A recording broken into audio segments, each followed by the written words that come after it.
là-dessus, Dieu soit loué pour ça. Verset 53. Les 7 années d'abondance qu'il y eut au pays d'Égypte s'écoulèrent.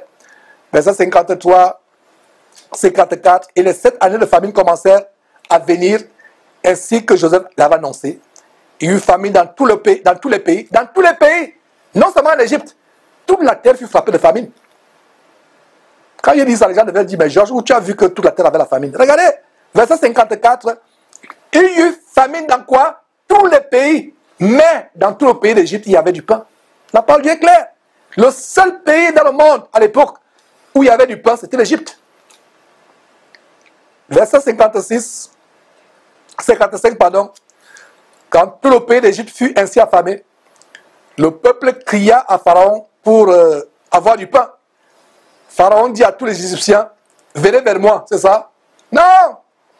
Allez vers Joseph et dites et faites ce qu'il me dira, et faites ce que je vous dirai. Non! Faites quoi? Ce qui, Joseph, vous dira. Verset 56, la famine régnait dans tout le pays d'Égypte, dans tout le pays.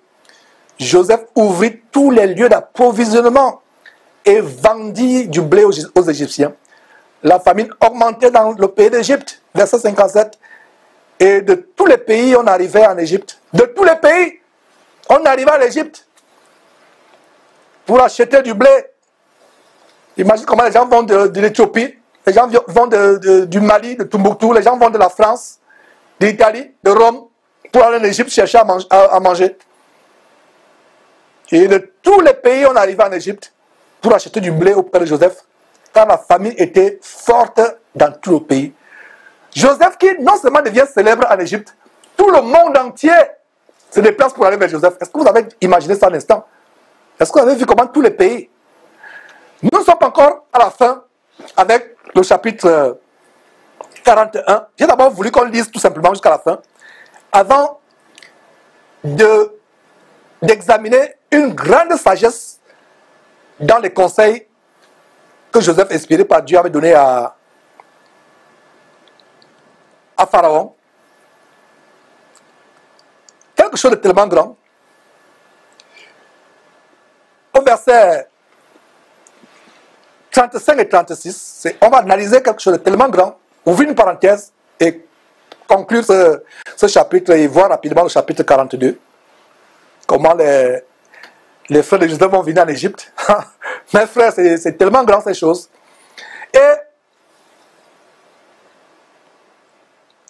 verset 35, Joseph donne comme conseil inspiré par Dieu à Pharaon et à ses grands que les gens rassemblent tous les produits de ces 7 bonnes années qui sont à venir, qu'ils fassent sous l'autorité de Pharaon des amas de blé, des approvisionnements dans les villes et qu'ils en aient la garde. Verset 36, ces provisions seront en réserve pour tout le pays pendant les 7 années de famine qui arriveront dans le pays d'Égypte, afin que le pays ne soit pas consumé par la famine.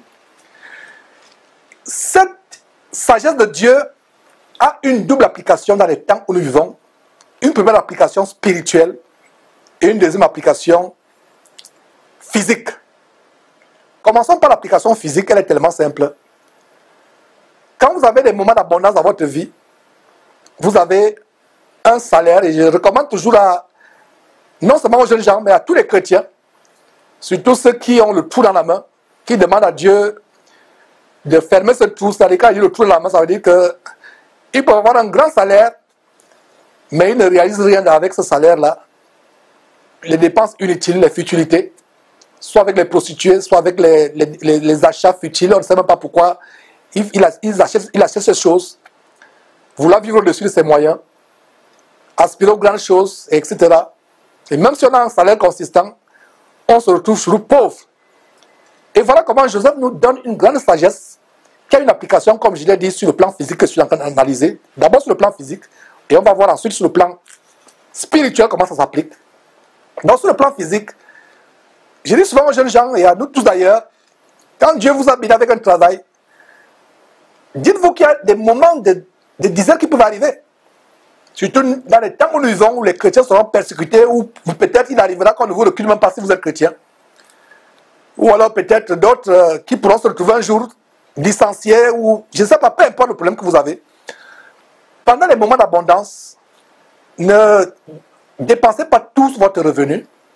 Mettez de côté quelque chose, un tout petit peu, tous les mois ou toutes les semaines. Je ne sais pas si vous êtes dans un pays où on vous paye par semaine ou par... disciplinez-vous. Mettez quelque chose de côté.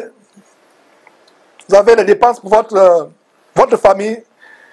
N'oubliez pas les dépenses peut-être pour soutenir les veuves et les orphelins, faire de l'aumône, de la bienfaisance.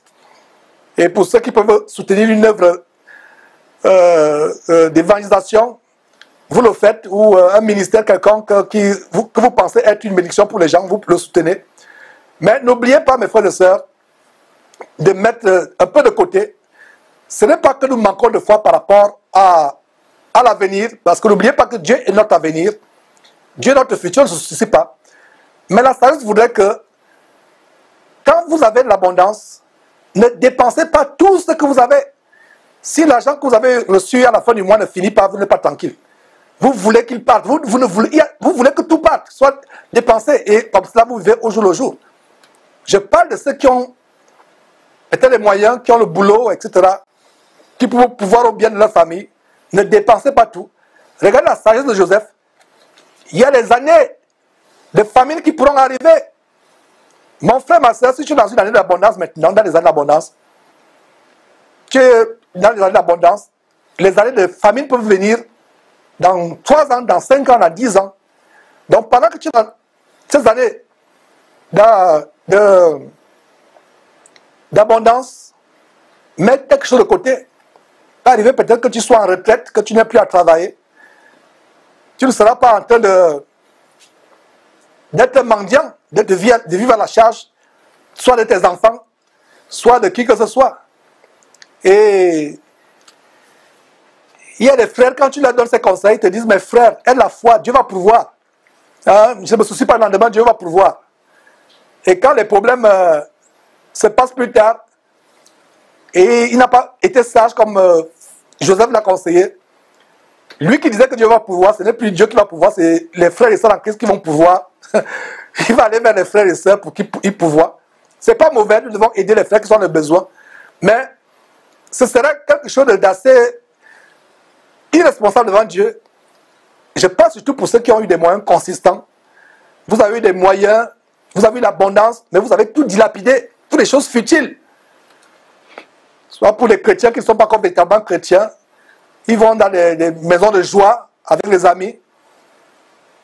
D'ailleurs, un vrai chrétien ne doit pas faire ces choses. Tous les soirs, vous devez vous retrouver dans les boîtes de nuit, dans les bars, avec les amis, avec les filles de joie. Vous laissez les enfants à la maison. Il y a des chrétiens, malheureusement, qui le font encore, mais en fait, ce ne sont pas des vrais chrétiens. Ou d'autres même qui sont des vrais chrétiens, mais qui ont des passions. Si la veste ne coûte pas $1000, ne suivez pas les ceintures de $2000 de Alpha Locao ou de l'homosexuel PD Joël Tatou. Vous savez de quoi je parle, vous qui êtes fidèles sur Jésus-Christ TV. Vous n'avez pas besoin des choses grandes. Des fois, nous achetons les choses au-delà de nos moyens. Regardez ce que dit Proverbe en chapitre, ce que dit le Saint-Esprit en Proverbe chapitre 6, verset 6 et suivant. Va vers la fourmi paresseuse. Pendant l'été, elle amasse, elle met de côté. Elle est diligente, elle n'est pas paresseuse, elle ne mange pas le pain de paresse. Elle met de côté, de telle manière que quand l'hiver arrive, cette fourmi a sa réserve. Et l'hiver, c'est les moments de famine dont parle Joseph. Et il y aura des moments de famine. Donc voilà comment la révélation, l'interprétation du songe et les conseils de Joseph à Pharaon ont une application physique même aujourd'hui. Il y aura tous les temps de famine. Malheureusement, nous sommes dans ce monde. Nous ne devenons pas trop spirituels. Nous avons aussi une chair. On n'est pas que esprit. C'est vrai que nous avons l'esprit de Dieu à nous, mais nous avons une chair. Et pour vous qui, comme moi, vous êtes mariés, vous avez une famille, c'est des choses charnelles. Prendre soin des enfants, prendre soin de la femme, de la maison, etc. C'est des choses physiques charnelles. Et pouvoir mettre de côté pour les moments difficiles, c'est des choses, c'est la sagesse. Et regardez comment Joseph donne ces choses inspirées par lui-même. Non, c'est pas Dieu. Et ces choses sont valable pour aujourd'hui. Et je parlais de deux applications. Je viens de terminer avec l'application physique. Maintenant, il y a une application spirituelle. Mes frères et sœurs, il y a des moments où vous avez l'abondance sur le plan spirituel, l'abondance de temps. Sur le plan spirituel, vous avez le temps pour lire la parole de Dieu, pour examiner la parole de Dieu. Et le temps, c'est un trésor. Le temps, c'est un trésor. Et je me fais m'adresser aux jeunes gens. Et vous avez Joseph qui était un jeune homme qui a interprété ce songe. Jeune homme, quand tu es encore jeune, tu n'es pas encore marié, tu n'as pas encore d'enfant, tu as le temps. À l'abondance, tu ne peux pas compter ce temps. Emmagasine tes connaissances bibliques. Lis la parole de Dieu à ce temps-là. Matin, midi, soir. Parce qu'il viendra un temps où tu seras marié. Où les enfants, tu as ton travail, tu as la femme, tu as les enfants, tu ne pourras plus lire la Bible. Ma soeur, quand tu es encore célibataire, prends le temps de savourer la parole de Dieu. Parce que quand tu seras marié, et si tu commets l'erreur d'épouser un incroyant, ce que je ne te recommande pas d'ailleurs, si tu es une vraie chrétienne, tu ne le feras pas. Tu n'auras plus le temps pour toi-même, tu auras le temps pour les enfants, pour ton foyer. C'est là où tu aurais pu lire 5 chapitres, 10 chapitres, 15 chapitres par jour, tu n'auras même pas le temps pour lire 15 versets par jour. Pas parce que tu veux, parce qu'il n'y a pas le temps. Voilà une application sur le plan spirituel. Donc, jeunes gens, quand vous êtes encore jeunes, prenez le temps de lire abondamment cette parole. Ne passez pas le temps avec les jeux vidéo. Ne passez pas le temps avec les futilités. Vous n'avez rien à faire. Ils sont là. Je n'ai rien à faire. Je ne sais pas comment dire en français, en boring. Ça veut dire que vraiment, je n'ai rien à faire. Je ne sais pas comment dire. Le français en train de partir. Voilà, je m'ennuie. Merci. Je m'ennuie. Je n'ai rien à faire. Je m'ennuie. Mon jeune frère, mon fils, mon jeune frère, tu es encore jeune. Si tu penses que tu t'ennuies, prends la Bible, mémorise les versets, lis, emmagasine la parole de Dieu. Parce qu'il y aura un temps où tu n'auras pas le temps. Et ça viendra. Vous voyez comment le conseil de Joseph a une application sur le plan physique, comme je viens de vous l'expliquer, et maintenant sur le plan spirituel. Et d'ailleurs, il y a une autre famine que nous sommes en train d'expérimenter, la famine de la parole de Dieu, droitement divisée de l'évangile de la repentance. C'est une grande famine à travers le monde. Mais les gens ne s'en rendent pas compte. Les gens ne savent pas qu'ils ont faim. Combien de prédications aujourd'hui mettent l'accent sur l'évangile de la repentance, du salut, de la crainte de Dieu, de rechercher la sanctification sans laquelle personne ne verra le Seigneur. Il y a une véritable famine aujourd'hui pour cet évangile. Pendant qu'il est temps à magasiner ces vidéos sur lesquelles nous prêchons ces choses, il y aura un moment où YouTube va fermer, même Internet. Parce qu'on peut même dire qu'on a un compte Internet. Même le satellite, je disais la dernière fois que ces gens ne pourront fermer aucune vidéo. Des vidéos qui passent en Afrique sur la dénonciation du Vatican, ils ne pourront pas fermer parce que ça passe par le satellite. À moins qu'ils aillent dans l'espace, aller brouiller ça là-bas. Mais personne ne peut fermer. Mais on ne sait jamais. Même les gens qui nous louent les services satellitaires, à supposer que les chefs d'État leur font pression, ils disent qu'il y a une chaîne là-bas en Afrique, il faut qu'on la ferme, sinon vous ne diffusez plus dans notre pays. Jésus-Christ TV pourra être fermé. Pendant qu'on a encore ce temps, vous qui avez la grâce de suivre l'évangile vrai, l'évangile du salut, l'évangile de la haine du péché, il y a une grande famine à travers le monde de cet évangile. Il y a plutôt l'abondance de l'évangile de mort. Là, là, là, allez sur Internet. N'allez même pas, allez seulement sur Casanova, vous allez être rassasiés tous les jours. De l'évangile de la mondialité, de la frivolité. L'évangile du bling-bling. L'évangile de l'amour du monde. Mais l'évangile vrai est rare. Il y a une grande famille de l'évangile vrai aujourd'hui. Vous voyez comment l'exemple de Joseph a une application. On a vu l'application physique par rapport à vos revenus mensuels, comment vous devez mettre de côté pour des jours de famine. Mais nous sommes en train de voir l'application spirituelle. Il y a des moments où vous ne pourrez plus avoir cet évangile. Téléchargez cette vidéo pendant qu'il est temps. Faites des stocks. Je vous assure qu'il y aura des... Si Dieu décide que des serviteurs comme moi et les autres ne sont plus sur cette terre, je vous assure, à supposer un jour, un seul instant que Et mes frères, ne me comprenez pas mal, je ne suis pas en train de me jeter des fleurs, s'il vous plaît. Loin de moi, Dieu connaît mon cœur, je prends Dieu à témoin que ce qu'il dit là, ce n'est pas pour que la gloire soit sur moi. Jésus-Christ TV n'est pas la seule télévision. Je ne sais pas quelles télévisions sont là-bas en Chine, en langue chinoise, ou je ne sais pas, en langue russe. Je ne sais pas. Mais dans le monde francophone, il n'y a pas beaucoup de télévisions qui prêchent l'évangile de la sanctification, l'évangile de la crainte du péché, l'évangile de se préparer pour l'avènement du Seigneur Jésus-Christ, l'enlèvement de l'Église. Et beaucoup de personnes sont prêtes à aller manger dans toutes sortes de poubelles pseudo-chrétiennes, mais qui ne sont que des faux sceptiques des poubelles. Il y a une famine qui est déjà là, la famine de la vraie parole, la famine de l'évangile pur qui rachète. Et pendant cette famine, si vous avez l'opportunité d'être derrière Jésus-Christ TV, c'est pour ça que mes frères, ma prière c'est que nous arrivions au point où cette chaîne, on n'a pas à se gâter la tête tous les mois. Oh, vraiment, qu'est-ce qu'on va encore faire? Qu'on ait vraiment le soulagement, qu'on ait la paix du cœur. Et je rends grâce à Dieu, j'aurais dû commencer par cette annonce. Pour vous qui êtes en Afrique, on est encore bon pour un mois. La facture a été payée hier soir. Je rends grâce à Dieu. Il y avait quelques jours, mes frères et sœurs, on ne savait pas que ça devait être le cas. Mais ça a été payé. Et nous rendons grâce à Dieu.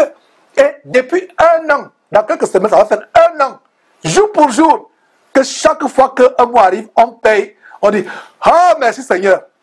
Jour après jour, nous ne nous inquiétons pas du lendemain.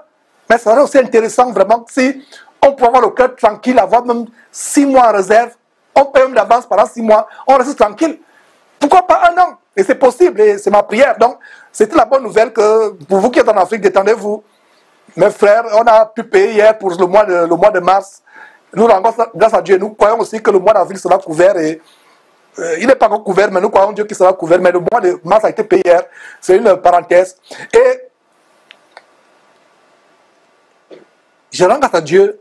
Et ce qui est encore quelques réserves, quelques oisies. Vous savez, quand vous traversez le désert, il y a les oisies. Vous pouvez voir un peu, vous pouvez avoir à boire ou à manger de la verdure. Nous avons un véritable désert spirituel où il y a la famine par rapport à la vraie parole généralisée.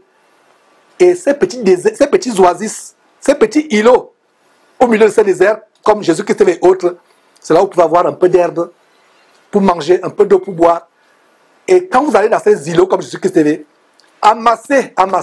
Ces enseignements, je ne prophétise pas, mais je vous assure que d'ici 20 ans, 30 ans, peut-être que vous ne verrez même pas sur Internet un enseignement du genre que je prêche aujourd'hui.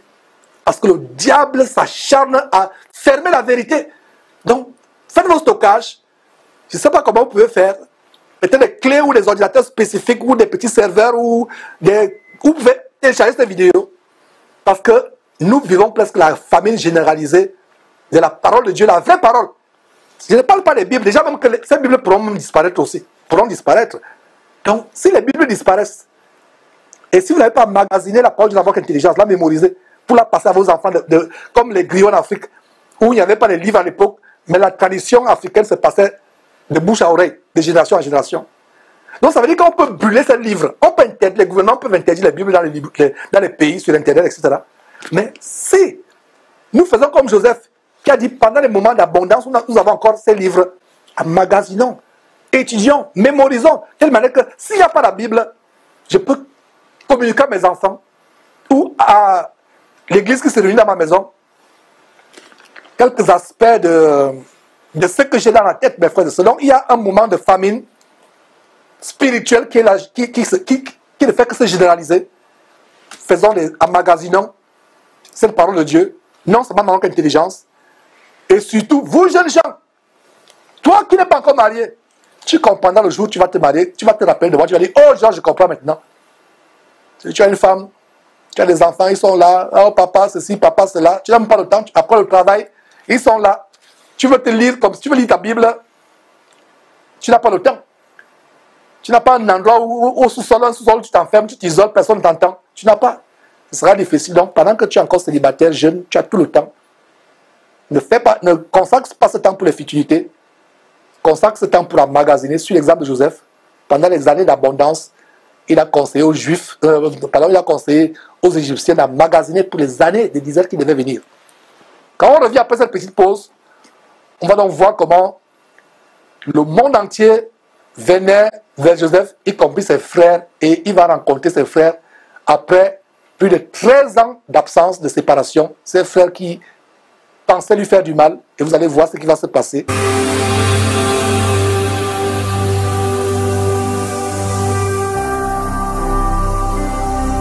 Jésus-Christ TV,